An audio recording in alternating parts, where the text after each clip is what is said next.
чтобы мы все эти процессы улучшали и делали так, чтобы приносили пользу своим народам. Спасибо вам огромное за то, что вы с нами сегодня находитесь.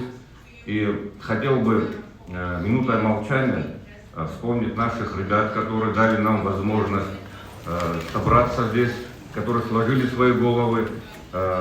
Дело в том, что в этом году мы отмечаем 80-летие первого президента Республики Абхазия, поэтому вот в лице первого президента за всех наших ребят минутой молчания прошу. Спасибо. С вашего позволения хотел бы передать слово нашему сегодняшнему модератору, это член Центральной избирательной комиссии Лаша Иванович Шамов.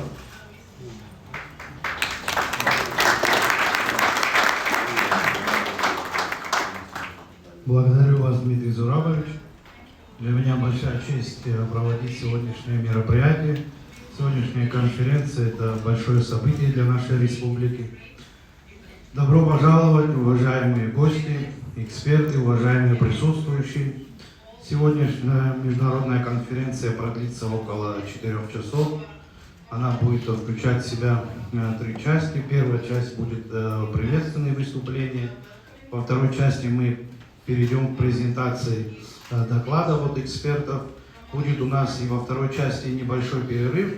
Ну и завершающий у нас будет одно выступление итоговое. Приступим к работе. Слово предоставляется председателю Конституционного суда Республики Абхазия Пиле Леониду Эдуардовне.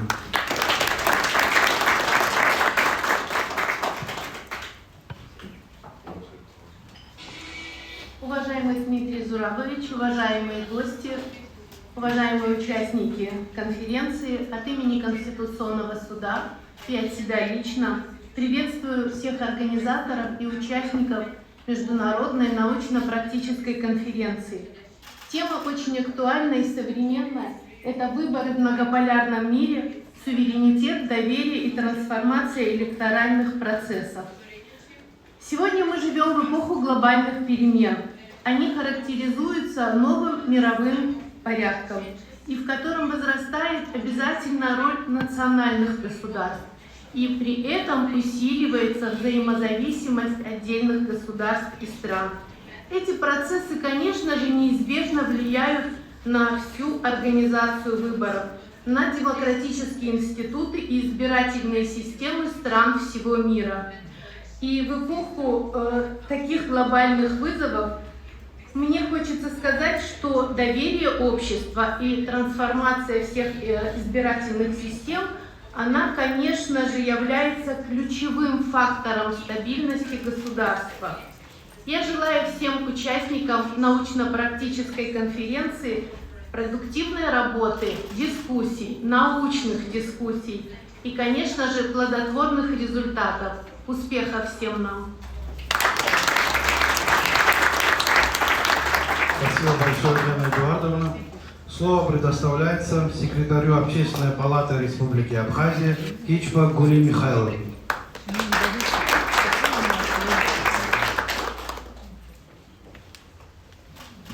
Спасибо за приглашение, Дмитрий Зурабович. От имени Общественной палаты Республики Абхазия и от себя лично приветствую вас на научно-практической конференции, посвященной столь актуальной, значимой теме «Выборы в многополярном мире, суверенитет, доверие и трансформация электоральных процессов». Сегодняшняя конференция, наверное, это не просто площадка для обмена мнениями, это возможность для глубокого осмысления взглядов, с которыми сталкиваются избирательные системы в современном нашем многополярном, таком непростом мире.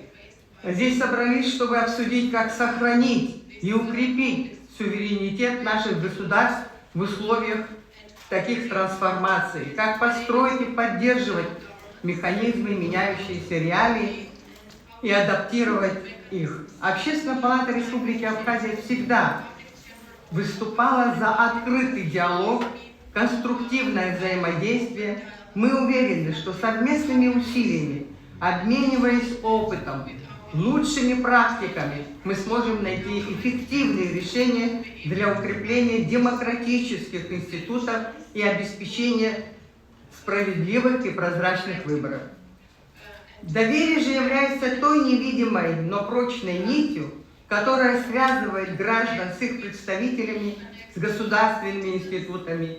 Без доверия выборы рискуют превратиться в формальность, в спектакль, не отражающий реальных условий устремлений общества. Трансформация электоральных процессов – это не просто технический процесс, а адаптация к новым технологиям, к новым формам коммуникации, к меняющимся ожиданиям избирателей. Это вызов, требующий постоянного поиска баланса между традиционными ценностями и инновационными подходами. Представители Общественной палаты Республики Абхазия убеждены, что именно в таком открытом и честном диалоге, как сегодня, рождаются наиболее жизнеспособные идеи.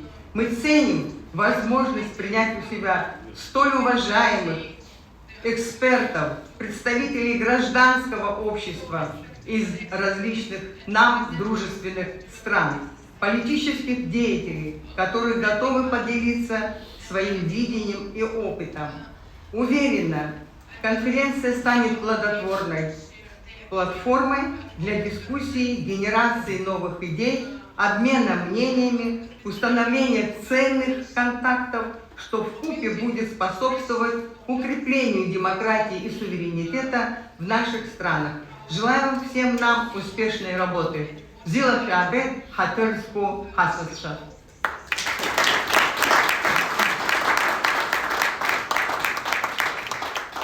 Гурия Михайловна. Слово предоставляется уполномоченному по правам человека в Республике Абхазия Кишмария Анна Руслановна. Уважаемый Дмитрий Зурабович, уважаемые гости, коллеги, участники конференции. Приветствую вас на сегодняшней конференции, посвященной актуальной теме «Выборы в многополярном мире. Суверенитет, доверие и трансформация электоральных процессов». Мы живем в эпоху перемен, стремительных перемен, когда привычные геополитические ландшафты трансформируются буквально на глазах. Это накладывает отпечатки на все сферы общественной жизни, включая, конечно же, и избирательные процессы. В этой связи возникает ряд серьезных вопросов. Как обеспечить подлинную независимость волеизъявления граждан? Когда внешние факторы могут оказывать значительное воздействие на ход избирательных кампаний. Как восстановить и укрепить доверие к самому процессу голосования и результатам выборов? Как противостоять дезинформации и манипуляциям? Как адаптировать существующую избирательную систему к различного рода трансформациям, сохраняя при этом ее надежность и легитимность? Именно поэтому сегодня мы собрались здесь, чтобы постараться вместе осмыслить эти вызовы, поделиться опытом и найти пути решения стоящих перед нами задач. Я уверена, что наши дискуссии будут содержательными, а обмен мнениями ценным. Желаю всем участникам успешной и плодотворной работы.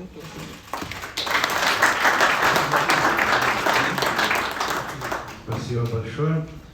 Слово предоставляется председателю Центральной избирательной комиссии Республики Южная Осетия Кагиевой Эмилии Радиковой.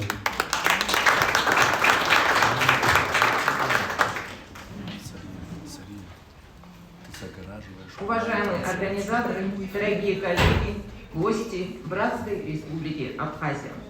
Разрешите от имени Центральной избирательной комиссии Республики Южная Осетия и от себя лично поприветствовать всех участников представительной международной конференции и выразить искреннюю признательность организаторам за инициативу в созыве этого важного форума и за приглашение принять в нем участие.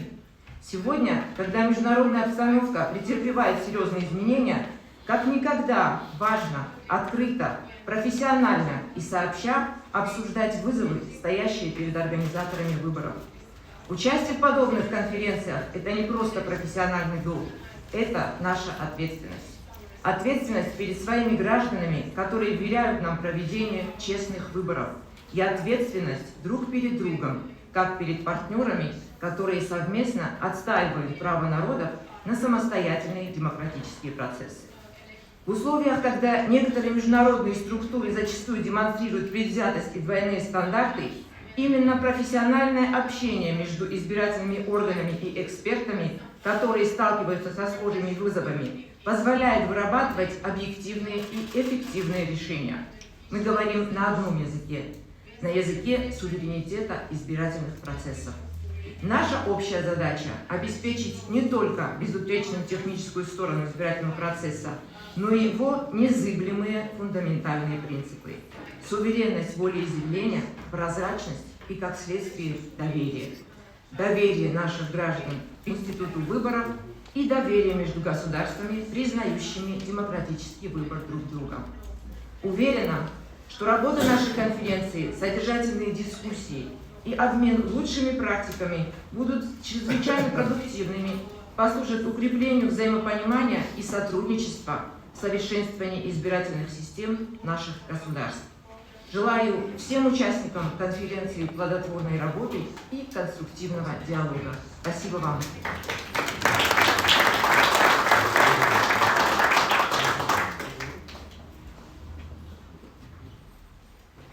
Спасибо большое.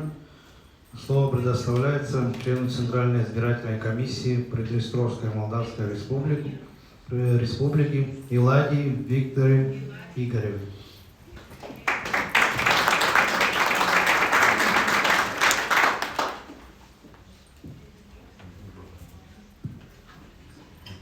Добрый день, уважаемые участники конференции и дорогие коллеги. От имени Центральной избирательной комиссии и всего братского приднестровского народа выражаю слова признательности за возможность участия в столь авторитетном форуме.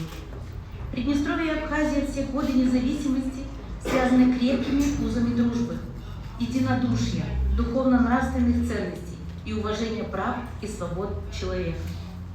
Ваша страна уверенно развивается, укрепляет институты государственного управления, модернизирует инфраструктуры, создает условия для экономического роста.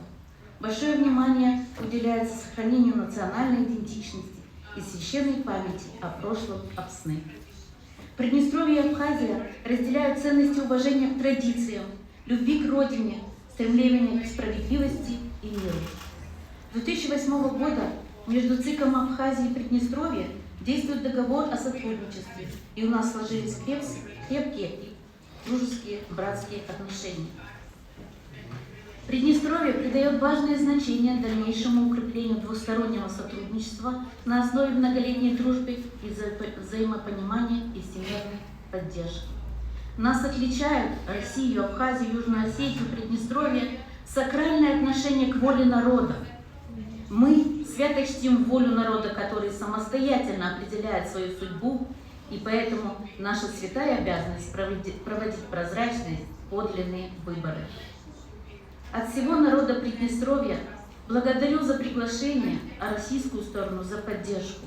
Желаю всем мира, благополучия и успехов в созидательном труде.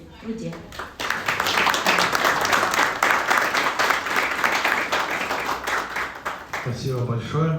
Мы переходим ко второй части нашей конференции, к докладам от экспертов. Слово предоставляется председателю Центральной избирательной комиссии Маршан Дмитрию Зурабовичу. Тема доклада – выборы как форма реализации народного суверенитета.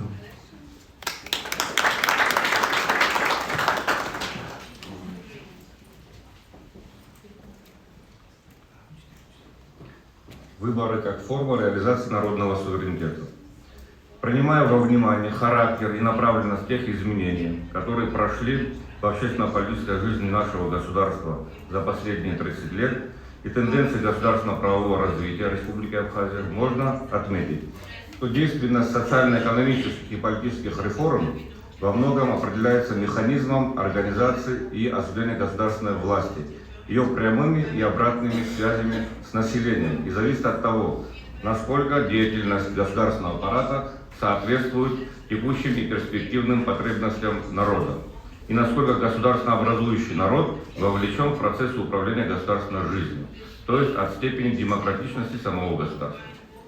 Идея демократического государства имеет в своей основе политико-правовые принципы народовластия и народного суверенитета.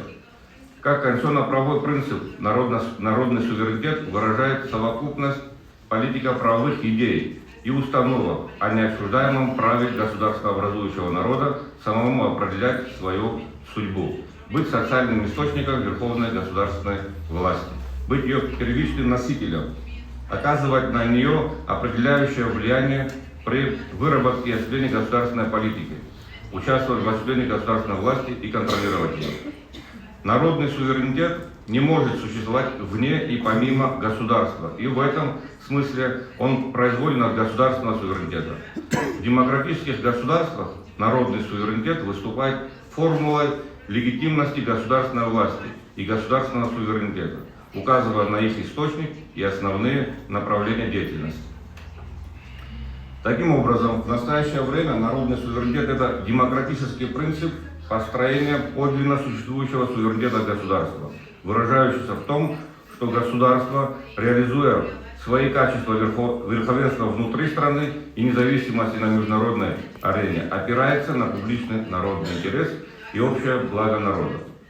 Отсюда вытекает демократическое единство государственного и народного суверенитета, которые являются не различными понятиями, а различными аспектами единого понятия суверенитета. Данный принцип закреплен в Конституции Республики Абхазия 1994 года, где в статье 2 регламентируется, что носителем суверенитета и единственным источником власти в Республике Абхазия является ее народ. Народный суверенитет является частью конституционной матрицы ценностей, составляющей основу конституционного строя Республики Абхазия, которая в силу занимаемого в Конституции места предопределяет все последующее содержание основного закона. В свою очередь, референдум, свободные выборы, а также избирательные права граждан являются формами и способами осуществления народного суверенитета. То есть выявление воли народа, которое обязывает публичную власть и определяет основные направления ее деятельности. Диалектика взаимодействия народного суверенитета и конституционализма заключается в том, что народная воля легитимируется Конституцией. В свою очередь, Конституция определяет формы и способы реализации суверенитета народа и его правовые пределы. Эти пределы устанавливаются демократией, верховенством права и правами человека, то есть тремя базовыми началами, на которых основывается конституционный строй. Воля народа в различных формах ее выражения также имеет различные юридические значения. Первое. Народу принадлежит учредительная власть, то есть власть принять Конституцию, учредить институты публичной власти и тому подобное. Далее. Результаты референдума столь же императивны по своему значению для органов публичной власти и их субъектов права, на которых они распространяются. Свободные выборы выступают как процесс передачи выборным органам государства права на власть и легитимирует их деятельность, соответствующую Конституции, как высшему выражению народной воли.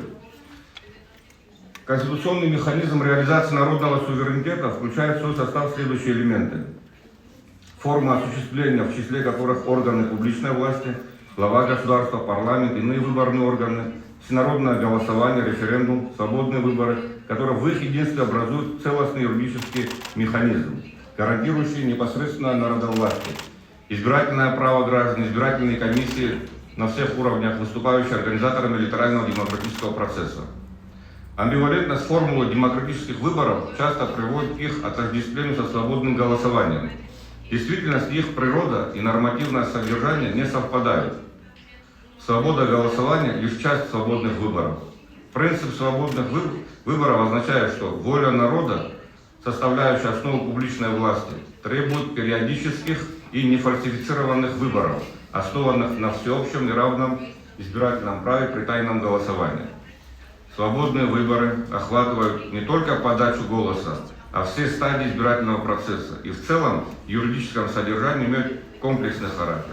Они требуют наличия должной нормативной основы, то есть Конституции, соответствующей ей законодательством, политической беспристрастности, честности и прозрачности управления избирательным процессом, должной гарантированности избирательных прав граждан, включая доступ кандидатов к выборам, обеспечение свободы слова и печати, исключение государственного и любого иного давления на избирателей и кандидатов, прозрачность и финансирование избирательных кампаний кандидатами и политическими партиями, порядок его осуществления в установленном законном пределах. Исключение фальсификации при подсчете голосов, гарантируемого присутствием на процедуре подсчета голосов наблюдателей от кандидатов, также наблюдателей от зарубежных стран, доверенных лиц, а также средств массовой информации. Эти элементы в их системной совокупности образуют нормативное содержание принципа свободных выборов.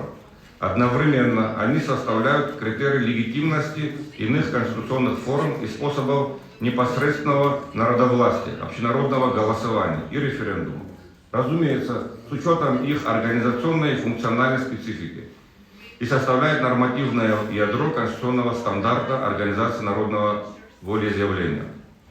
Основной частью организационного механизма выявления суверенной воли народа, ее содержательной характеристики в Республике Абхазия является Центральная избирательная комиссия. Центральная избирательная комиссия Республики Абхазия является государственным коллегиальным органом, который действует независимо от других органов государственной власти в пределах своих полномочий. Вывод о ее природе проистекает из возлагаемых на Центральную избирательную комиссию Абхазии законодательным функций организации и проведения выборов, референдумов, всенародного голосования, функция управления избирательным процессом. В новейшей истории Абхазии Центральная избирательная комиссия были организованы и проведены свободные выборы в Народное собрание в парламент Республики Абхазия в 1991 году, 1996, 2002, 2007 году, 2012, 2017 и также в 2022 году. А также были проведены выборы президента Республики Абхазия.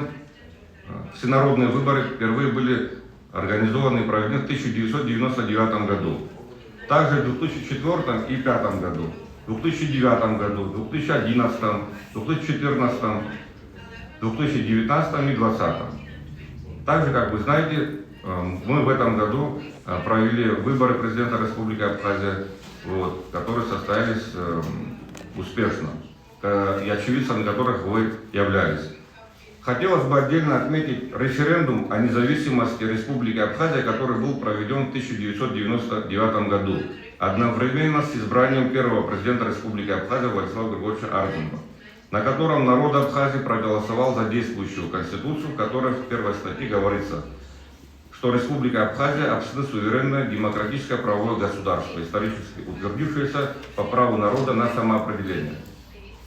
Таким образом, через проведение свободных и демократических выборов и референдумов воплощается суверенитет народа, выражающийся в том, что государство реализует свои качества верховенства внутри страны, независимости на международной арене, опирается на волю народа и общее благо. Спасибо вам за внимание.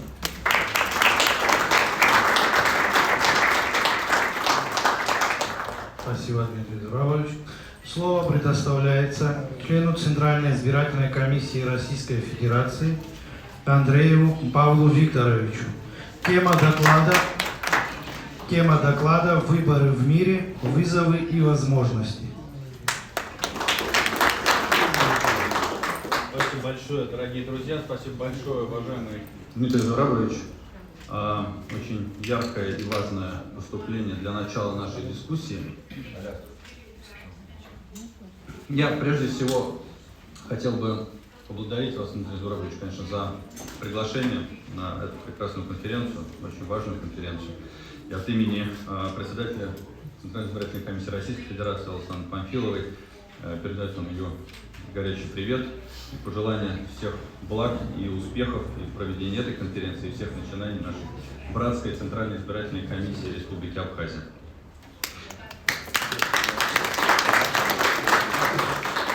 Знаете, для нас это, конечно, уникальная возможность, замечательная возможность посетить солнечную республику. И так, за то короткое время, которое мы здесь находились, уже удалось отметить, просто невозможно не отметить то, как меняется республика ежемесячно, практически еженедельно, как меняется инфраструктура, меняется климат, атмосфера в республике. И, наверное, не случайно, что в этой связи Абхазия становится таким популярным направлением не только для туристических поездок, но и для деловых и, я бы сказал, интеллектуальных поездок, таких как эта конференция. Очень важно для республики, чтобы Абхазия становилась таким хабом, в который приезжают международные эксперты, не только электоральные, но и по самым разным направлениям. Это придаст и узнаваемость, и признание республики, прежде всего в интеллектуально таком экспертном сообществе, что, безусловно, крайне важно в современном мире. Я Центральной избирательной комиссии Российской Федерации, если знаете, а многие здесь на самом деле знакомы, мы встречались на избирательных процедурах Российской Федерации, на других мероприятиях. Я отвечаю за международное сотрудничество, за международную деятельность. И в рамках той активной нашей работы, которую мы ведем и с нашими партнерами в двустороннем формате и на международных профессиональных площадках, имею возможность познакомиться, собрать информацию, ее проанализировать. Информацию, касающуюся тех вызовов, которые стоят перед избирательным сообществом, перед организаторами выборов в мире. И я сегодня обозначу 3 таких вызова. Первый, они даже не ранжированы, что важнее, что менее важно, но я как-то по логике, которая у меня сложилась, изложу. Первое, на которое я обращу внимание, это наша молодежь. В России, и насколько я понимаю, в Абхазии, Журавович меня поправит, но процент молодых избирателей, он составляет порядка 25%, в то время как во многих странах Азии, Африки, Латинской Америки процент молодых избирателей составляет 40, 60 и даже больше процентов. Если даже для нас, и это такая 25% это значимая цифра, то в других странах молодежь является подчас критической массой, от которой зависит легитимность избирательных процедур. И поэтому, наверное, неудивительно, что избирательные органы во всем мире крайне озабочены темой выстраивания диалога, коммуникации с поколением Z, с молодыми избирателями 18-35. Мы в Российской Федерации тоже ведем очень большую работу в этом направлении и с удовольствием делимся ей. Я буквально несколько дней назад выступал на конференции по этой теме, на конференции на Шри-Ланке, которая проходила по ВКС. А сегодня здесь вам детально расскажет о нашей работе мой коллега Антон Игоревич Лопатин.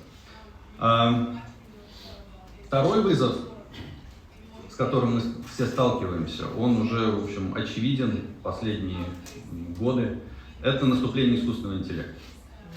В Швеции председатель правительства признается, что пользуется искусственным интеллектом для принятия политических решений, политических управленческих решений. В Албании назначили целого министра, который является аватаром нейросети. В Японии одна из политических партий избрала себе вот такой аватар в качестве руководителя. И, конечно, это, с одной стороны, конечно, хайп на популярной повестке, чтобы как-то привлечь к себе внимание, чтобы получить цитируемость, освещаемость своей деятельности.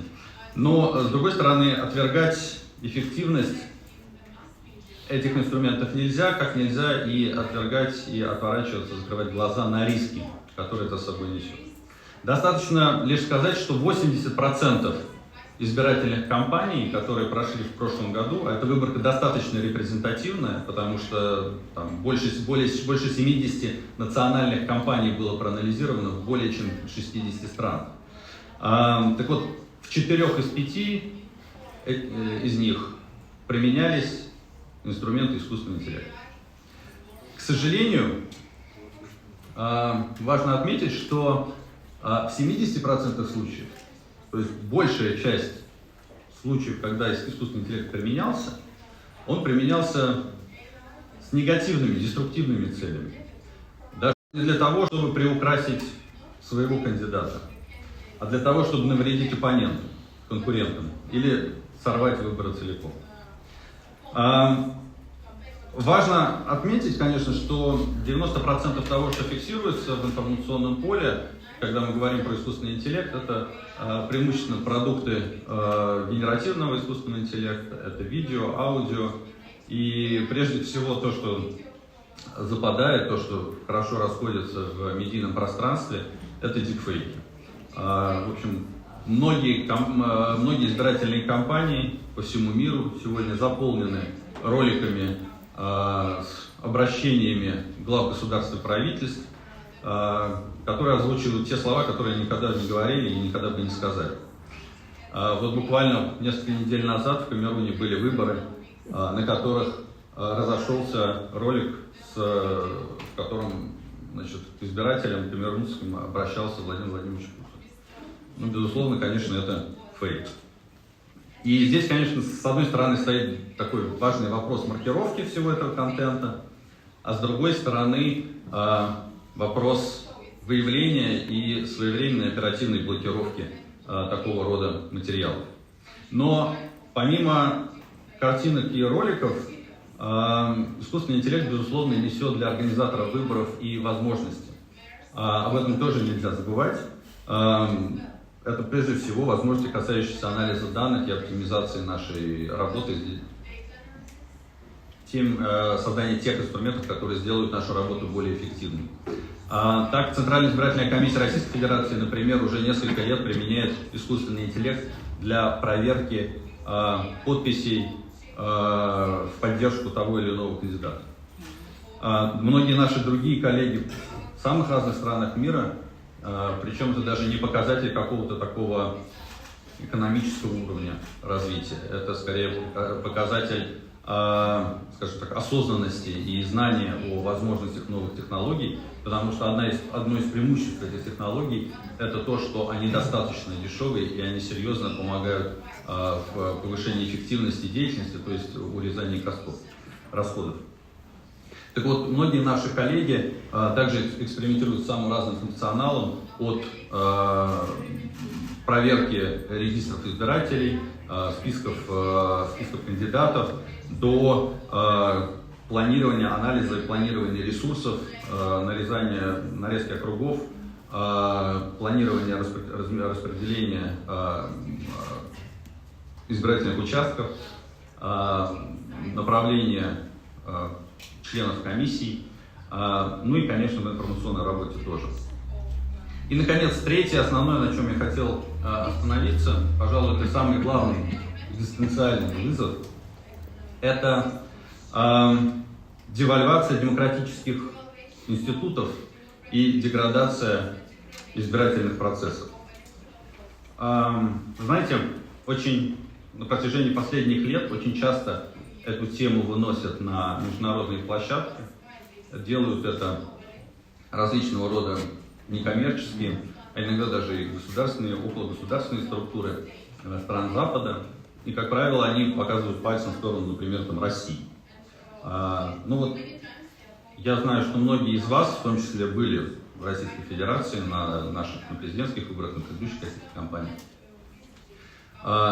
Я вот абсолютно уверен, наверное, себя хвалить неправильно, но я основываюсь не только на своем мнении, что другой такой уникальной по своей совокупности и комплексности избирательной системы, которая сочетала бы в себе открытость и удобство, прозрачность и технологичность, удобство и прозрачность для всех участников избирательного процесса, и избирателей, и кандидатов, и наблюдателей. Другой такой системы в мире, надо поискать. Есть отдельные элементы, но в своей комплексности, пожалуй, российская избирательная система уникальна. Более детально я просто знаю, я не буду углубляться, потому что знаю, что Константин Сергеевич Мазуревский и другой мой коллега будет говорить о наших стандартах избирательных. Вот. Но вот когда речь идет про убийство демократии, безусловно, это не про Россию. К сожалению, мы вынуждены констатировать, что главные убийцы, они сидят в тех странах, которые еще недавно считали себя, многие еще и продолжают считать себя такими носителями истинной демократии, светочами, можно сказать, даже крестоносцами демократии в мире. И можно много вспоминать, американских президентов, которые были избраны по числу выборщиков, а не по числу проголосовавших за них избирателей. Можно вспомнить о фальсификациях при почтовом голосовании в 2020 году. Можно вспомнить про те же самые американские выборы, уже неживых избирателей и даже про домашних питомцев, которые голосовали за отдельных кандидатов, причем все время за одних и тех же. С другой стороны, конечно, другой инструмент – это зачистка избирательного поля, политического поля. Причем мы говорим не о том, когда убирают каких-то там марионеток и орликинов, миссия которых просто сорвать избирательный процесс или нарушить его легитимность. Убирают прямо реальных, конкретных претендентов на политические посты, на высшие политические посты. И происходит это достаточно широко. Можно вспомнить пример Франции, где Марин Ле Пен уже, увы, не кандидат, хотя имела достаточно хорошие шансы. Можно вспомнить про преследование альтернативы для Германии. Интересный случай, вот тут был на прошлой неделе, были выборы в Нидерландах. Так вот, накануне этих выборов исполнительная власть в лице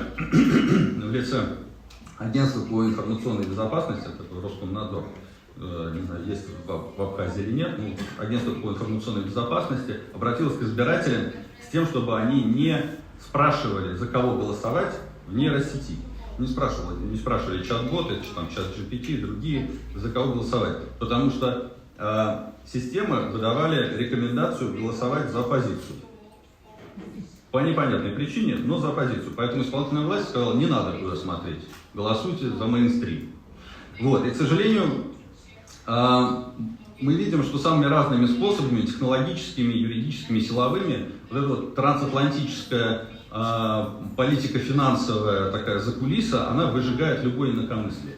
Но объективно, сегодня в Европе, за исключением Орбана, Фицо и некоторых депутатов, некоторых политических сил, которые пытаются пробиться через вот этот вот стеклянный потолок, может быть даже не стеклянный, а свинцовый, практически не осталось патриотически настроенной, независимо мыслящей политической элиты. Здесь есть много представителей европейских стран. Мне будет интересно, конечно, услышать и ваше мнение. Я думаю, что многие из вас со мной согласятся. Но проблема заключается еще и в том, что эти демократоры, они не только убивают демократию у себя внутри, они считают возможным для себя уничтожать демократию в других странах, не давать суверенным государствам реализовывать свои демократические механизмы, проводить выборы по закону. Пример Румынии, где евродемократы отменили результаты, через суд отменили результаты первого тура выборов президента, потому что там победил несистемный оппозиционный патриотический кандидат.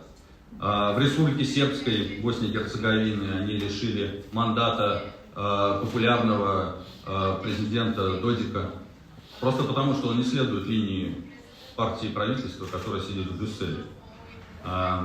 Выборы в Молдавии они просто превратили в фарс и издевательство и над избирателями, которым не давали голосовать. Сотни тысяч избирателей в Российской Федерации открыли 2 участка только, несмотря на обращение, открыли 2 участка в Москве с недостаточным количеством бюллетеней, вставляли палки в колеса, обрубили даже автобусное сообщение, чтобы молдавские граждане, молдавские избиратели не могли приехать на родину и проголосовать. При этом в странах Запада там творилась вакханалия с точки зрения того, сколько открыли участков, насколько это было бесконтрольно, насколько там были организованы вбросы за кандидата Санду. Вот такого рода механизмы, они к сожалению, тиражируются, и это я сказал только про то, что находится здесь рядом. Я думаю, что про другие регионы, может быть, кто-то из наших участников тоже сможет рассказать про Латинскую Америку и другие регионы, где подобное вмешательство становится, к сожалению, все более частым. Прям вот даже настолько частым, что я бы, вот подытоживая вот это, сказал бы, что этот этап можно характеризовать как маски сброшены. То есть, в принципе, уже не скрываясь, не стесняясь, все средства хороши для того, чтобы не дать избирателям суверенных государств избрать тех, кого они считают достойными защитниками своих национальных интересов. И казалось бы, что общего между этими тремя темами, ну, на мой взгляд, они все требуют одного. Они требуют тесного сотрудничества. Тесного сотрудничества тех, кто отстаивает принципы настоящей демократии в ее суверенном прочтении, с учетом национальных интересов и традиций, а не вот те навязанные стандарты псевдодемократии, которые сами же проповедники этих заповедей, они их не соблюдают. Это сотрудничество требует объединения тех, кто понимает, что мы все выиграем от единых правил использования искусственным интеллектом, потому что сейчас эти правила задаются опять же, не суверенными государствами, не гражданами, их представителями демократически избранными, а лобби больших технологических компаний, которыми движет жажда наживы и манипуляции. Сотрудничество тех, кто будет хотеть конструктивного, эволюционного и устойчивого развития, а не манипуляции безграмотной и нищей молодежью через соцсети и другие инструменты. Мы это видим повсеместно, к сожалению, опять же, по всему миру. Вот если такое взаимодействие мы наладим, то тогда мы сможем вместе дать отпор этой гидре, преодолеть эти вызовы, о которых я говорил. И у нас появится возможность сохранить выборы как единственный легитимный и демократический механизм смены власти. И тем самым обеспечить устойчивое, позитивное развитие наших стран и тем самым сделать наш мир чуть более, может быть, безопасным, потому что нынешний этап, он очень тяжелый и очень опасный. И мир, в общем, находится на грани. Поэтому каждая капля в дело укрепления этого мира, она важна. Спасибо за внимание.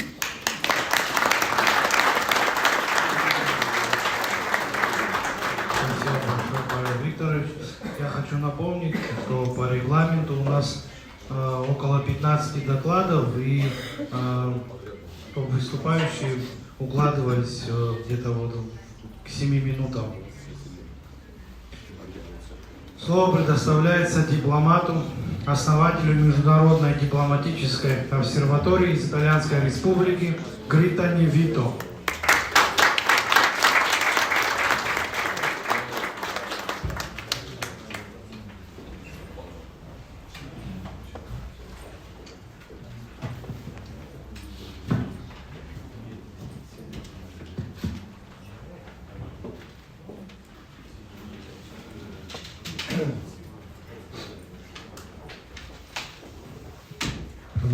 Buongiorno a tutti, Всем добрый день, colleghi, signore e signori. уважаемые коллеги, дамы и господа.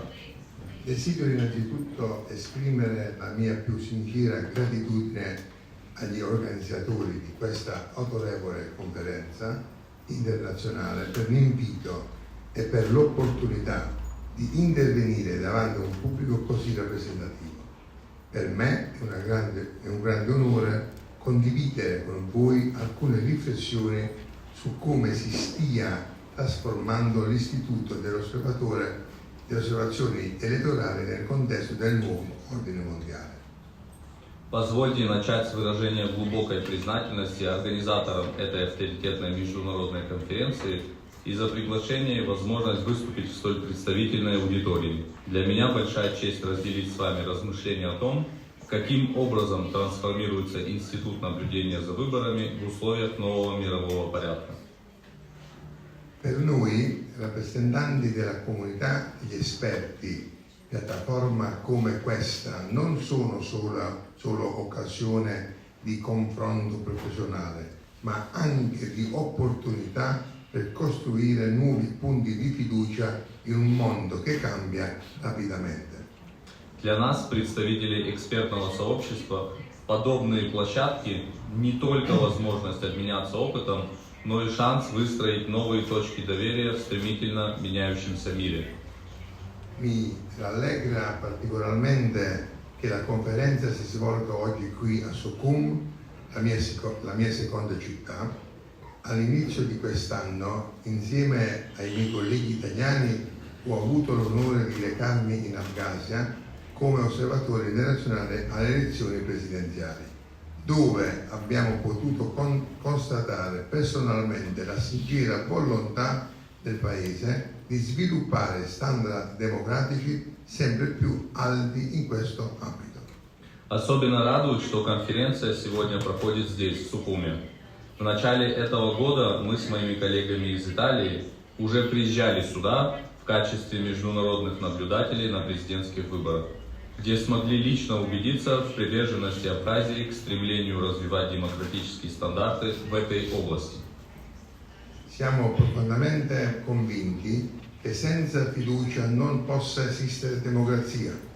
Si può costruire il sistema di voto più perfetto, ma se i cittadini non credano nella sua onestà, esso perde di significato. Per questo il compito principale dell'osservazione elettorale è rafforzare la fiducia. Мы убеждены, что без доверия невозможна демократия. Можно построить самую совершенную систему голосования, но если граждане не верят в ее честность, она теряет смысл. Поэтому главная задача наблюдения – укреплять доверие. Non controllare, ma aiutare, non giudicare, ma collaborare, non imporre, ma rispettare. In cioè risiede l'essenza del nuovo approccio che si sta affermando nel mondo multipolare. Не контролировать, а помогать, не судить, а содействовать, не навязывать, а уважать. Именно в этом состоит суть нового подхода, который вырабатывает многополярный мир. Viviamo tempi di cambiamenti tettonici. La vecchia architettura delle relazioni internazionali, fondata sulla unipolarità e sull'imposizione di standard uniformi, sta cedendo il passo a un modello più complesso ma più giusto. Oggi sulla scena globale si afferma la multipolarità in cui diversi centri di potere, stati, uomini, regioni, stati, unioni regionali e spazi culturali e civilizzazione interagiscono su basi di rispetto reciproco, uguaglianza e sovranità. Мы живем во времена тектонических перемен. Прежняя архитектура международных отношений, основанная на однополярности и навязывании единых стандартов, уступает место более сложной, но справедливой модели мира. Сегодня на мировой арене утверждается многополярность, где различные центры силы – государства, региональные объединения, культурно-цивилизационные пространства – взаимодействуют на основе взаимного уважения, равенства и суверенитета. In questo nuovo contesto, le elezioni non sono più solo un processo politico interno, ma diventato lo specchio della maturità di una nazione e del grado di fiducia della società delle proprie istituzioni. L'osservazione elettorale è quindi uno strumento fondamentale per garantire legittimità, trasparenza e fiducia, sia all'interno dei paesi, sia sul piano internazionale. В этом новом контексте выборы становятся не просто внутренним политическим процессом, а зеркалом зрелости нации и уровня доверия общества к институтам власти. А наблюдение за выборами – важнейшим инструментом обеспечения легитимности, прозрачности и доверия как внутри страны, так и на международной арене. È importante comprendere che da un lato stiamo assistendo a una profonda trasformazione dell'ordine mondiale. Questo processo in larga misura inevitabile è accompagnato da una crescita della coscienza nazionale e del desiderio dei popoli di determinare autonomamente la direzione del proprio sviluppo. Необходимо понимать, что с одной стороны в настоящий момент происходит глубокая трансформация мирового порядка. Этот процесс во многом неизбежный, сопровождается ростом национального самосознания и стремлением народов по всему миру самостоятельно определять вектор своего развития. Dall'altro lato, i beneficiari dell'ordine precedente fanno di tutto per impedire la revisione dello status quo a loro favorevole. In tali condizioni è in più che mai essenziale non permettere a soggetti interessati o istituzioni politicizzate da manipolare la volontà degli elettori. Al contrario, dobbiamo garantire l'imparzialità e la legalità delle elezioni a tutti i livelli. С другой стороны, бенефициары прежнего мироустройства всеми силами пытаются воспрепятствовать пересмотру выгодного только для них статуса кво. В этих условиях как никогда важно не позволять заинтересованным лицам и ангажированным институтам манипулировать волеизъявлением избирателей. Напротив, необходимо обеспечивать беспристрастность и законность выборов любого уровня. Vorrei sottolineare che proprio in questo vediamo la missione principale degli osservatori internazionali, fornire una valutazione indipendente e professionale, capace di rafforzare la fiducia nel processo elettorale ovunque esso si svolga. Я хочу подчеркнуть, что именно в этом мы видим ключевую миссию международных наблюдателей – обеспечить беспристрастную профессиональную экспертизу, способную укрепить доверие к выборам, где бы они ни проходили. Mi riferisco alla necessità di sviluppare e proteggere l'istituto dell'osservazione indipendente, basandosi sull'esperienza professionale e sull'etica della responsabilità. È indicativo, ad esempio, che in vista delle elezioni parlamentari della Repubblica di Moldavia, svoltesi nel settembre di quest'anno, l'ODI da me presieduta abbia ricevuto richieste da 120 esperti, 30 organizzazioni di tutto il mondo, per formare una missione indipendente di osservazioni elettorali. Я говорю о необходимости развивать и защищать институт независимого наблюдения за выборами, основываясь на профессиональном опыте. Показательно, например, что в преддверии парламентских выборов в Республике Молдова, которые состоялись в сентябре этого года, в адрес возглавляемой мной Международной дипломатической обсерватории поступили запросы от 120 экспертов из 30 организаций со всего мира с предложением сформировать миссию для независимого наблюдения на выборах в Молдове. Purtroppo non è stato possibile realizzare questa missione a causa del rifiuto della Commissione elettorale centrale della Moldavia di concedere l'accreditamento. Nonostante la nostra richiesta fosse pienamente conforme alla legislazione moldava, le autorità del paese non hanno fornito alcuna spiegazione ufficiale riguardo ai motivi del rifiuto, né abbiamo ricevuto alcun tipo di risposta e di assistenza da parte del vicepresidente della Commissione europea Naya Kallas, alla quale ci eravamo rivolti per chiedere un chiarimento, ma io personalmente ho ricevuto addirittura conferme che i servizi segreti ucraini mi hanno comunicato la Moldavia un soggetto pericoloso per le votazioni democratiche della Moldavia. К большому сожалению, нам не удалось это сделать из-за отказа ЦИК Молдовы в выдаче аккредитации, несмотря на то, что наше обращение соответствовало всем требованиям молдавского законодательства. Власти Молдовы проигнорировали нашу просьбу объяснить основания для отказа. Никакого содействия мы не смогли получить и со стороны заместителя председателя Европейской комиссии Каи Каллас, которые обращались с соответствующим запросом. Более того, ВИТО сообщили о том, что службы внешней разведки Украины официально объявили его опасным человеком для властей Молдовы.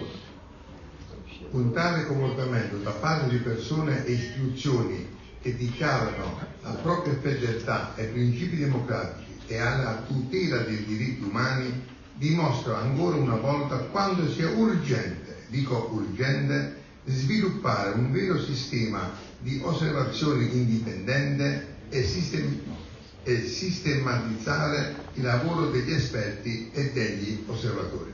Подобное поведение со стороны лиц, декларирующих приверженность демократии и защите прав человека, в очередной раз демонстрирует необходимость развития действительно независимого наблюдения и систематизации деятельности экспертов и наблюдателей. È giunto il momento di passare alle iniziative isolate a forme istituzionalizzate di cooperazione, di creare meccanismi stabili di interazione, capaci di funzionare non in modo episodico, ma strutturale e continuo. Sono convinto che proprio incontri come questa conferenza ci avvicinano a tale obiettivo. Настало время переходить от разрозненных инициатив к институционализации экспертного сообщества, формированию устойчивых механизмов взаимодействия, которые будут работать не эпизодически, а системно. Убежден, что именно такие встречи, как сегодняшняя конференция, приближают нас к этой цели. Signore e signori, in conclusione desidero sottolineare che il nuovo ordine mondiale non è una minaccia, ma bensì un'opportunità per gli Stati di rafforzare la propria sovranità, per i popoli di ritrovare fiducia nelle istituzioni e per la comunità internazionale di costruire un sistema di cooperazione più equo e trasparente. Дамы и господа, в заключение хотел бы отметить, что новый мировой порядок – это не вызов, а возможность. Возможность для государств укрепить суверенитет, для народов вернуть доверие к институтам, для международного сообщества выстроить более справедливую систему взаимодействия.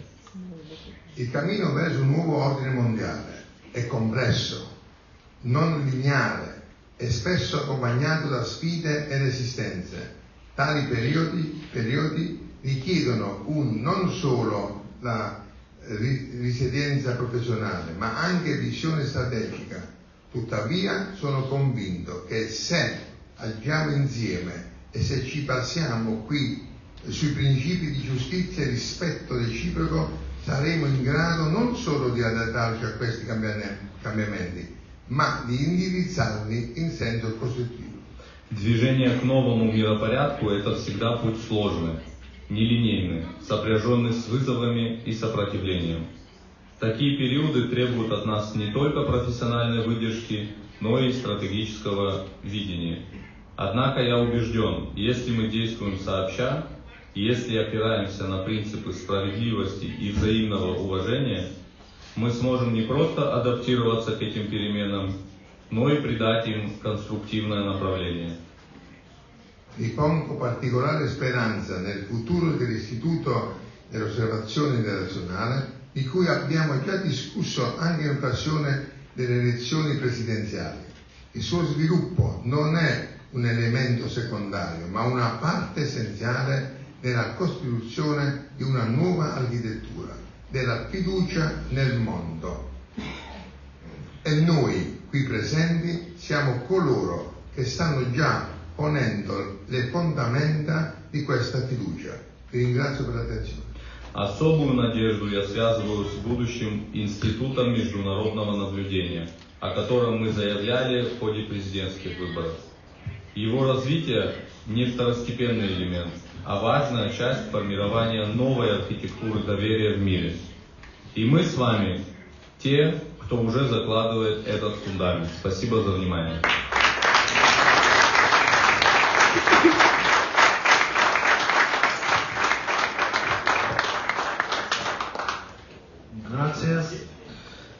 Слово предоставляется члену Национальной ассамблеи Республики Кения Мвинни Шимва Омар. Тема доклада принцип невмешательства и международное наблюдение, баланс в многополярном мире.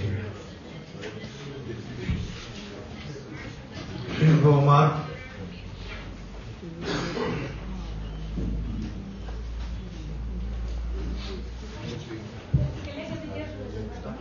Задерживается.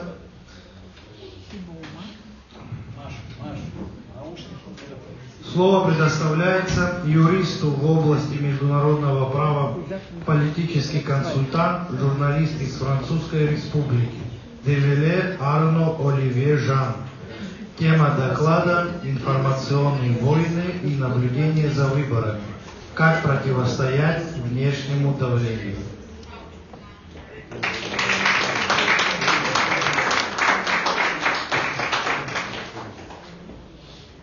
Добрый день. I want to thank the organizer of the conference in this beautiful city of Sukhum and this enchanted land of Abkhazia. And we're going to discuss today, obviously, what has been somewhat prevalent in the last 25 years, which is the hybrid warfare in a changing geopolitical world, and how the lie, the noble lie, as some people have been coining the term, are also applied to the realm of elections. Obviously, the last 2 years have revealed a lot of dysfunctions, I would say, in country nearby.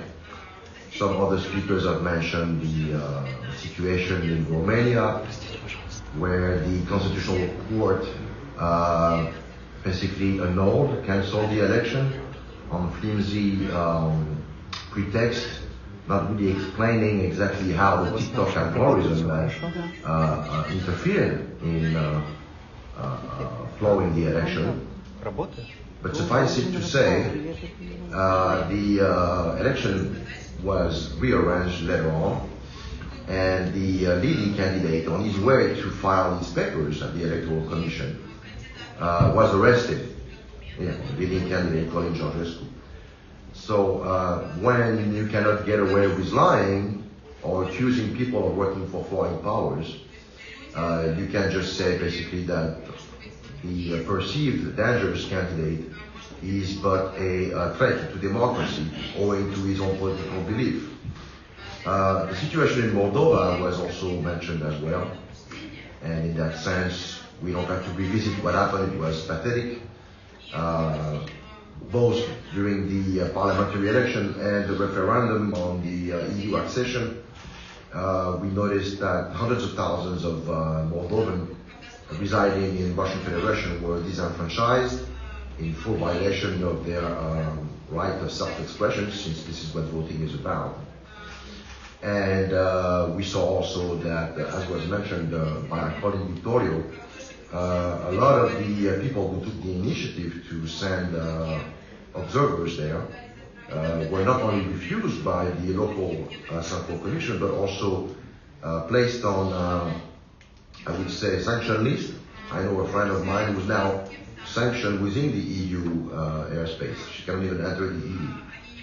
And of course, they threw the Russian troop just to make sure that everything was correct, or she's, I guess, FSB agent or something. Anyway, but what we have going for us is that the public at large is waking up to those kind of tactics. It's almost becoming caricatural. It somewhat reflects the lack of democratic principle, as was mentioned again earlier, by those very countries who claim to represent those principles. I mean, they actually don't even conceal their perception of popular will. They stated openly, publicly. Someone like EU Commissioner Thierry Breton said it himself: if we need to intervene in Germany, for instance, we'll intervene in Germany. We know the French are extremely present in Moldova and in Romania, obviously for geopolitical reasons, which I'm not going to get into today, but they're not hiding. They're just doing what they feel is proper to preserve their political power. So I'm quite optimistic about the future in that sense. owing to such blatant frankness on their part. I would pay heed to what was said also about the organic dialectical process which must exist between countries who still have a somewhat functioning election, in the fact that the people, the voters, have to be educated, they have to be responsibilized. The media should also kill in the egg any kind of rumors which we know can be peddled by outside interference. Obviously, double citizenship on a senior position within any kind of government should also be prohibited. And I would echo what Victorio said, at some point in a multipolar world, emerging multipolar world, which unfortunately sees the whole UN system as a whole basically being rendered obsolete more and more now. We see it at the international legal level. We see it at the UN Security Council in deadlocks. We see it in the instrumentalization of a UN security resolution, whether in the drafting language within, which some wars can be made possible. We have to somewhat begin. This is actually the hard labor. We have to begin to build our own institutions. And this is something that is long overdue. I know it's not quite popular. A lot of institutional actors, state actors at the highest level, tend to pay heed to the UN system as all we've got and no need to reinvent the wheel. But I think we still need to prepare alternatives and not wait for such drastic reform to take place from within. We should start thinking about building new institutions so that we do not wait for the train of history to leave us by. I thank you very much.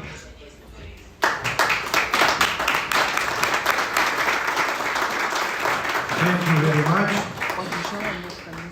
Слово предоставляется члену Центральной избирательной комиссии Российской Федерации Мазуревскому Константину Сергеевичу. Добрый день, уважаемые коллеги.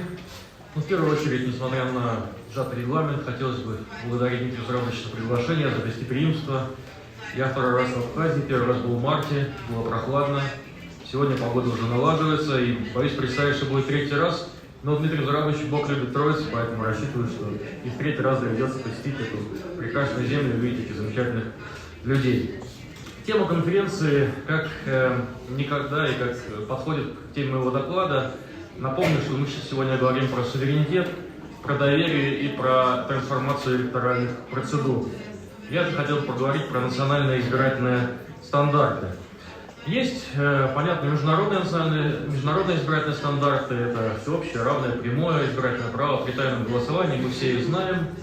А что же такое национальные избирательные стандарты? Национальные избирательные стандарты – это и есть выражение суверенитета. То, что в соответствии с международными стандартами народ той или иной страны может устанавливать те правила проведения выборов и голосования, которые он считает правильным и возможным, исходя из исторических, политических, культурных и иных условий, которые есть в той или иной страны. Есть ли национальные избирательные стандарты, например, в Абхазии? Да, конечно, есть. Мажоритарная избирательная система, которую выбрал абхазский народ. Явка 25% на муниципальных выборах. Это достаточно большая явка для того, чтобы выборы были признаны состоявшимися, но она есть, и ее установил законодатель Абхазии. Возраст 25 лет для муниципального депутата. Это достаточно большой возраст. Но такие традиции, и так законодатель посчитал возможным закрепить, что 25 лет – это минимально возможный возраст для того, чтобы человек претендовал на выборную должность. Поэтому Абхазии, любой стране, России, все те страны, которые представляете вы, уважаемые коллеги, эксперты, каждой из этих стран присущи свои национальные избирательные стандарты. Критерий один. Источник власти – это народ той или иной страны. И только народ вправе решать, какие стандарты устанавливать для проведения тех или иных выборов. Я хотел бы, чтобы, вот уже есть, да, показали стандарты Российской Федерации, и мы называем этот слайд по-разному, и круг, и ромашка. И вы видите, что достаточно много стандартов мы используем в Российской Федерации. Павел Викторович уже говорил, я не буду повторяться, что мы полагаем, что система, которая есть в Российской Федерации, это не только наше мнение, является одной из лучших в мире по комплексности, доступности, технологичности проведения избирательных процедур. И условно технологии, которые мы используем, можно разделить для тех, которые нужны избирателям, которым пользуются в основном избиратели, для тех, которые пользуются избирательной комиссией, и те, которые доступны, и которыми пользуются политические партии и кандидаты. В общем, в целом виде это ромашка или эти стандарты представлены на этом слайде. Я хотел бы, как пример технологичности и вот привыкания к хорошему, да, к новым стандартам, рассказать о технологии мобильный избиратель. Пожалуйста, следующий слайд. Мобильный избиратель, мы все понимаем, что для того, чтобы, как правило, проголосовать на тех или иных выборах, нужно приходить на свой избирательный участок, к которому избиратель приписан, где он внесен в список избирателей. И вот с 2017 года в Российской Федерации появилась новая технология, когда человек может переоткрепиться со своего избирательного участка на региональных и на федеральных выборах. Я хотел бы заострить на это внимание. И проголосовать на том участке, в котором он будет находиться в день голосования. И это не обязательно должен быть его участок. Переоткрепиться он может любым удобным для него способом. Либо прийти в территориальную, либо участковую избирательную комиссию. Либо же многофункциональный центр оказания услуг. Либо же, чем все больше и больше и больше пользуются наши соотечественники, наши избиратели, это сделать это на портале госуслуги. То есть просто взяв телефон, имея свою запись, и выбрав тот участок, на котором тот или иной человек имеет желание проголосовать. И вот с учетом мобильности населения, с учетом того, что люди по разным делам могут находиться в дни голосования в разных местах, мы с удовольствием констатируем, что с 2017 года вот этим сервисом воспользовалось 22,5 миллиона наших избирателей. То есть он достаточно востребован. Пожалуйста, следующий слайд. Он иллюстрирует как раз исторический такой прогресс в развитии этого института. Если до 2016 года вам нужно было прийти в комиссию, взять подкрепительное удостоверение, потратить на это время, то сейчас этого ничего не нужно. И постепенно платформа мобильного избирателя стала платформой для дальнейшего продвижения вот этой технологии, уже трансформировав ее или дополнив ее платформой дистанционного электронного голосования. Пожалуйста, следующий слайд. Это еще один наш технологический стандарт, который позволяет проголосовать на выборах, имея запись, подтвержденную запись на портале Госуслуга, практически с любого места, называется «Хоть из космоса», имея интернет и вот эту вот запись, вы можете проголосовать. И вы знаете, общественное сознание меняется в этом плане. Если в Российской Федерации вначале люди настороженно относились, как и, собственно, везде, где вводятся новые технологии, к этому процессу, то сейчас мы получаем, не побоюсь этого слова, жалобы получаем от тех регионов, которые не включены в эту программу, о том, что мы тоже понимаем, что есть такая возможность, и включите, пожалуйста, в наш регион, мы хотим проголосовать, иметь возможность проголосовать с помощью дистанционного электронного голосования. Хотя никто не отнимает у граждан, мы подчеркиваем, это всегда возможность проголосовать на традиционном избирательном участке, то есть придя физически на него и проголосовать. Пожалуйста, следующий слайд. Вот с 2019 года мы эту технологию постепенно внедряем, и вот за эти годы, с 2019 по 2025 год, 42 региона уже в той или иной степени они поучаствовали в возможности применения дистанционного электронного голосования. Это 1800 с лишним избирательных кампаний, причем абсолютно разного уровня. Если мобильные избиратели — это региональные и федеральные выборы, дистанционное электронное голосование вплоть до маленьких, небольших муниципальных выборов, пожалуйста, если есть возможность, избиратель может проголосовать. Пожалуйста, дальше. Одно из важнейших требований к избирательной системе любой — это открытость и прозрачность этой избирательной системы. Поэтому допуск СМИ, допуск наблюдателей, допуск международных наблюдателей и экспертов — это очень важное требование. И вы видите на этом слайде просто количество средств массовой информации, тысячи средств массовой информации, десятки тысяч журналистов, которые были допущены и были аккредитованы на выборы президента. Если мы говорим про наблюдателей, которых можно назначать политические партии, кандидаты, общественная палата, то это больше 300 тысяч, видите тоже цифру. Особая гордость для нас — это наши международные коллеги, международные наблюдатели и эксперты, которые в большом количестве посетили наши президентские выборы. Это 1115 человек, которые приехали для того, чтобы принять участие в президентских выборах и обменяться опытом из 129 стран. И вот практика участия, в том числе электоральных экспертов, а мы сегодня здесь присутствуем не как наблюдатели, а как электоральные эксперты, то есть как специалисты по организации выборов в своей стране, для того, чтобы рассказать про свой опыт и поделиться, посмотреть, как проходят выборы у вас, то есть, ну, как называется, и себя показать, и на людей посмотреть, да. Это прекрасная практика, которая вот сейчас мы видим и практикуется и здесь, в Абхазии, да, когда можно пригласить своих коллег и просто обсудить те процессы и мировые тенденции, которые есть в электоральной сфере. Поэтому еще раз хотел поблагодарить организаторов за такую блестящую возможность. Пожалуйста, следующий слайд.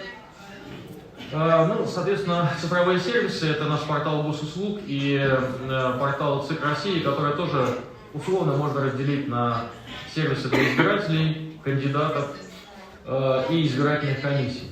Понятно, что для того, чтобы, пожалуйста, следующий слайд, для того, чтобы что-то использовать, нужно, чтобы люди имели возможность пользоваться этими сервисами. И вот такая возможность, да, она подтверждает статистикой. 96% наших избирателей, они имеют аккаунты, да, на портале госуслуг.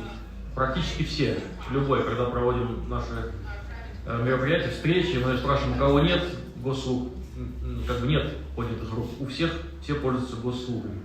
Также, пожалуйста, следующий слайд, кабинеты на госуслугах имеют и такие, еще раз следующий слайд, имеют и такие категории, как политические партии, их региональное отделение, личные кабинеты, кандидаты имеют, и наши коллеги из системы избирательных комиссий тоже имеют, что позволяет зонировать уровни доступа и, ну, и как бы разные сервисы для разных нужд использовать и развивать нам вместе с Минцифрой. Пожалуйста, следующий слайд.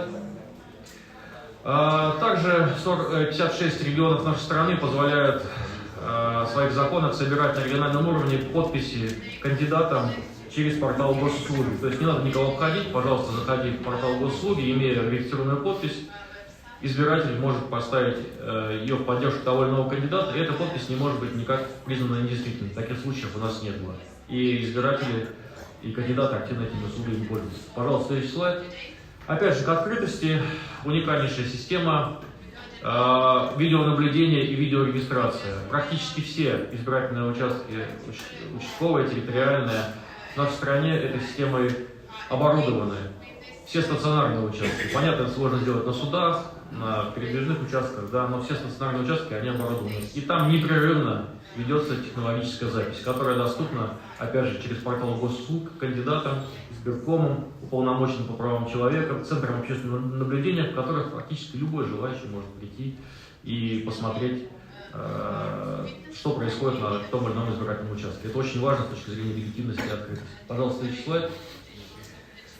Павел Викторович уже говорил, мы внедряем искусственный интеллект. Мы понимаем, что когда сдается большое количество подписей, да и малое тоже, их необходимо проверять. И одно дело проверять вручную, а другое дело иметь комплекс, который 30 листов в минуту может, что называется, переварить и оценить их качество, сравнив с регистром избирателей. Выстроив, пожалуйста, следующий слайд, цепочку почерков для почерковеда, чтобы почерковед мог посмотреть, поддельная подпись, есть ли признаки подделки, либо нет. И вот чем больше подписей, что называется, ты скармливаешь этому устройству, тем умнее оно становится. То есть это элемент искусственного интеллекта, который мы фактически используем в работе. Пожалуйста, следующий слайд. Новый шаг, который пока использует Москва, это электронный список избирателей. Фактически вы можете прийти на любой участок, независимо от того, где вы прописаны, и вы найдете себя в списке, потому что список является сплошным. Если вы хотите проголосовать дистанционно и нажимаете «Получить бюллетень» в списке, вы блокируетесь на участке, вам уже проголосовать не дадут. Это дорогостоящая технология, но вот это новый шаг, вот за этим будущее, это еще один шаг развития вперед новых технологий, которые мы используем.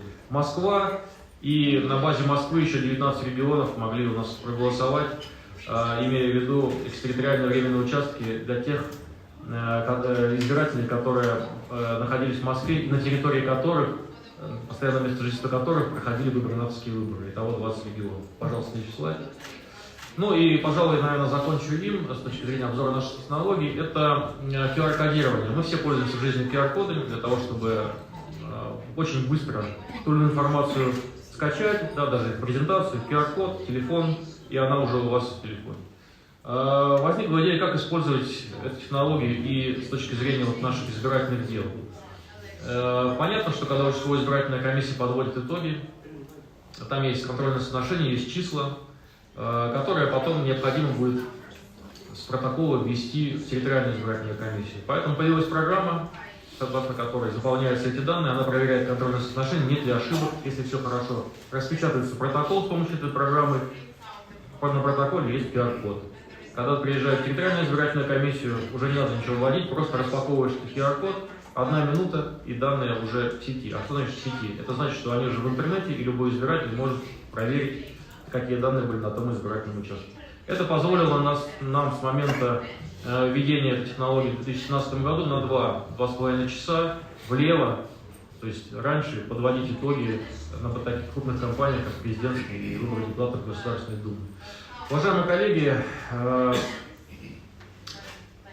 опыт обмена электоральными технологиями очень важен для нас, и мы с удовольствием, Павел еще сказал, приглашаем всех, да, для того, чтобы использовать возможность обменяться, еще раз, мнениями, обменяться нашими достижениями тогда, когда у нас будет проходить выборы депутатов Государственной Думы, то есть в сентябре следующего года, либо любое другое удобное для вас время. Спасибо большое за внимание.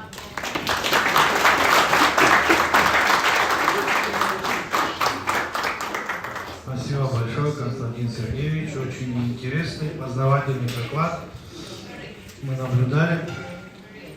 Слово предоставляется директору медиацентра имени Виктора Ранина и Геннадия Куринова «Русский экспресс» из Республики Сербия. Шимпраго Горан. Тема доклада «Электоральная экспертиза как способ противодействия манипуляциям избирательным процессом». Спасибо, уважаемые, здравствуйте. Виктор Журабович, спасибо за приглашение опять приехать в вашу прекрасную хлебосольную республику и побывать здесь рядом с коллегами, которых неоднократно видел, и есть опыт совместной работы. Моя тема, конечно, ключевое слово в моей теме – это манипуляция, хотя здесь в нашей конференции есть и слово доверие, суверенитет, трансформация. В этих всех терминах кроется и сама суть того, о чем я буду говорить. После создания Организации Объединенных Наций, Бреттон-Вудской системы, новой архитектуры международных отношений, мир более-менее проживал около 40 лет очень спокойных, мирных условиях. Распадом Советского Союза, Югославии и многих стран в мире началась эпоха управляемого хаоса. В таком ключе старая система международных отношений рухнула и окончательно рухнула началом специальной военной операции, когда мир нуждается в чем-то новом. Наверное, этот управляемый хаос создавал и многие манипуляции в электоральных процессах по всему миру. Мы знаем, что один из первых примеров это была моя страна, Югославия, когда после натовских бомбежек в 1999 году, в 2000 году Слободан Милошевич провел выборы президента и парламентские одновременно, и когда после этого, не дождавших второго тура, произошла цветная революция. Второй тур не прошел. И тогда мировые СМИ сказали, что да, так надо, потому что вот это конец диктатуры одной эпохи. В итоге мы получили отнятое Косово и так далее и тому подобное. Средства массовой информации можно поделить на две части. Это традиционные СМИ, которые всегда освещали и освещают по миру. Это телевидение в традиционном смысле этого слова.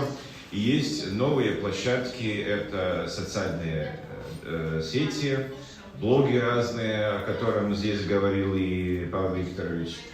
А из этих площадок идут разного рода манипуляции. Мы видим, что творилось, например, в одной Венесуэле. Там Чавеса арестовали в 1998 году, через 3 дня вернули. Потом Мадуро встречается с разными проблемами у себя, начиная с несколько проведенных президентских выборов в этой стране. Апогеем этого цинизма и Нобелевская премия оппозиционерке Мачадо Марии. И это есть способ давления, и это есть вмешательство во внутренние дела суверенных государств. Мы наблюдали и за арабской весной, мы видели, как убрали Каддафи, как убрали Саддама Хусейна. По всему миру, значит, идет система управляемого хаоса. И это больше не является теорией, а практикой заговора, которая проводится на местах, на разных точках планеты.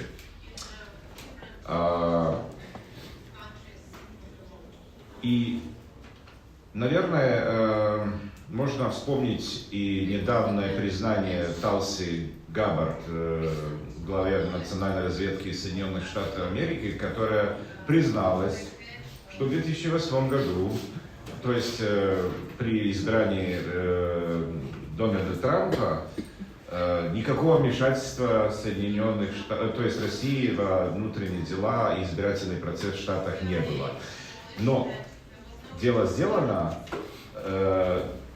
информационный выброс прошел, но опоздавшееся признание тоже есть признание. Все-таки. Иногда через средства массовой информации идут и прямые управления конкретными выборами. Мы это видим и на примере, как мои предшественники говорили, и в Молдавии, и в Румынии, и в той же Сербии, нашей, и Боснии и Герцеговине, как вы упомянули. Там навязали международного представителя, который меняет не только избирательную систему, а всю юридическую конституционную систему. Здесь сидит его адвокат, мой тезка Горан Петролевич, который лично его защищал в процессах, которые на самом деле глупые. Вы не разрешаете президенту одного из частей этой страны заниматься своим делом, а через прямое вмешательство извне вы просто влияете на внутренние, в том числе и избирательные процессы. Иногда поздравление с победой на выборах из Вашингтона важнее того, как решает и что хочет народ. Поэтому я хочу присоединиться к приглашению даже Вито из Италии, нашему коллеге, который и неоднократно озвучивал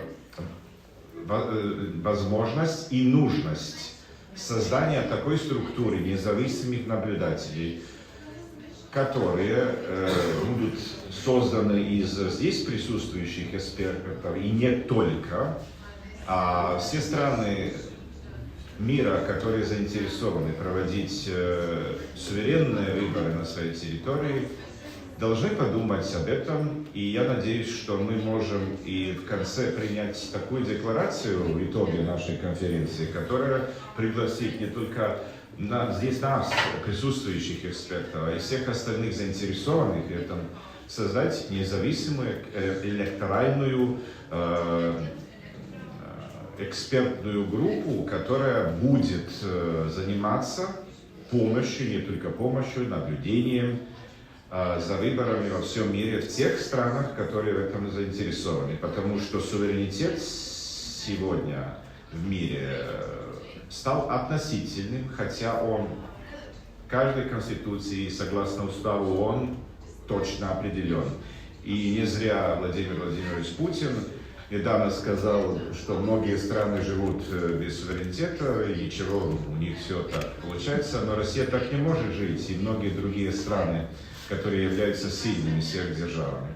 Чтобы помочь странам в мире стать суверенными, я думаю, что весьма вовремя мы, как эксперты независимые, выступили с этой инициативой создать такую структуру, которая будет помогать в электоральных процессах во всем мире. Я думаю, что это будет справедливо и что наши коллеги этого поддержат. Спасибо.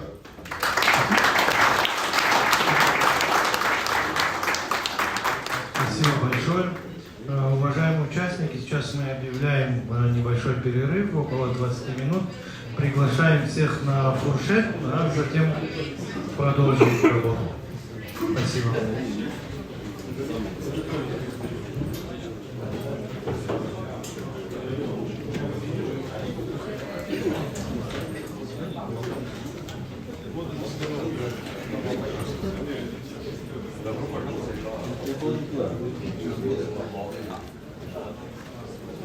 Мы сейчас как раз объявили перерыв. Не надо третий или второй. Спросите там.